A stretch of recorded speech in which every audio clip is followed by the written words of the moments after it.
അമ്മ ഭാരത് ചാരിറ്റി ഫൗണ്ടേഷന്റെ സാവിത്രി കോട്ടവളപ്പിനുള്ള പുതിയ വീടായ അമ്മ ഭവന്റെ ഗൃഹപ്രവേശനവും താക്കോൽദാനവും പ്രൗഢമായ ചടങ്ങിൽ നടന്നു. എടനീർ മഠാധിപതി സച്ചിദാനന്ദ ഭാരതി സ്വാമിജി താക്കോൽദാനം നിർവഹിച്ചു. ഭീമ ഭീമോത്സവം കൈനിറയെ ഓണസമ്മാനവുമായി നമ്മുടെ സ്വന്തം ഭീമ. ഓഗസ്റ്റ് 17 മുതൽ സെപ്റ്റംബർ 4 വരെ. ഭീമ സ്വർണത്തിനൊപ്പം നിങ്ങളുടെ സ്വപ്നങ്ങൾക്കും ചിറകുകൾ നൽകുന്നു. ഭീമ ജ്വല്ലറി, കാസർഗോഡ്, കാഞ്ഞങ്ങാട്. മൊഗ്രാൽ പുത്തൂർ പഞ്ചായത്തിലെ കോട്ടവളപ്പിൽ സാവിത്രിക്ക് ലൈഫ് മിഷൻ പദ്ധതി പ്രകാരം വീട് ലഭിക്കുമെന്ന് അറിയിച്ചതു പ്രകാരം ഉണ്ടായിരുന്ന കുടിൽ പൊളിച്ചതിന് ശേഷം പഞ്ചായത്തുമായി ബന്ധപ്പെട്ടപ്പോൾ പേര് മാറിയതാണെന്നും വീടില്ല എന്നും അധികൃതർ പറഞ്ഞ സംഭവമുണ്ടായിരുന്നു. തുടർന്ന് സാവിത്രി രേഖകൾ തിരിച്ചു ചോദിച്ചപ്പോൾ ഓഫീസ് മുറിയിൽ പൂട്ടിയിട്ടതായുള്ള പരാതി ഉയർന്നത് ഏറെ വിവാദമായിരുന്നു.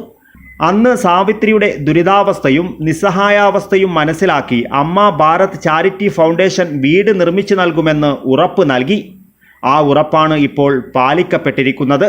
അമ്മ ഭവൻ എന്ന പേരിലുള്ള ഭവനത്തിന്റെ ഗൃഹപ്രവേശനവും താക്കോൽദാനവും പ്രൗഢമായ ചടങ്ങിൽ നടന്നു.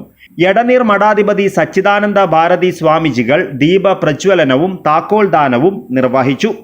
അമ്മ Bharat charity foundation president Ganesh Aramanganam അധ്യക്ഷത വഹിച്ചു. BJP ജില്ലാ president ML Ashwini, Rajan Periya, Arjunan Thayalangadi, Sunil S, K Gopalakrishna, Rafi Eriyal, PC Vishwambharan Panicker, SP Shaji, MT Dinesh, Ganesh A, Girish Kunnummal, Padmanabhan എന്നിവർ സാവിത്രിക്ക് ആശംസകളും ട്രസ്റ്റിന് അഭിനന്ദനങ്ങളും അറിയിച്ചു. Amma Bharat charity foundation general secretary Ganesha Mavinakatta സ്വാഗതവും അമ്മ ഭവന നിർമ്മാണ കമ്മിറ്റി കൺവീനറും മൊഗ്രാൽ ഗ്രാമപഞ്ചായത്ത് സ്റ്റാൻഡിംഗ് കമ്മിറ്റി ചെയർപേഴ്സണുമായ പ്രമീള മച്ചൽ നന്ദിയും പറഞ്ഞു. ചടങ്ങിന്റെ ഭാഗമായി സദ്യയും ഒരുക്കിയിരുന്നു.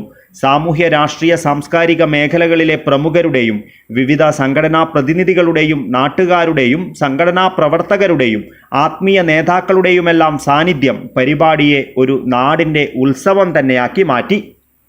News bureau, Kasaragod.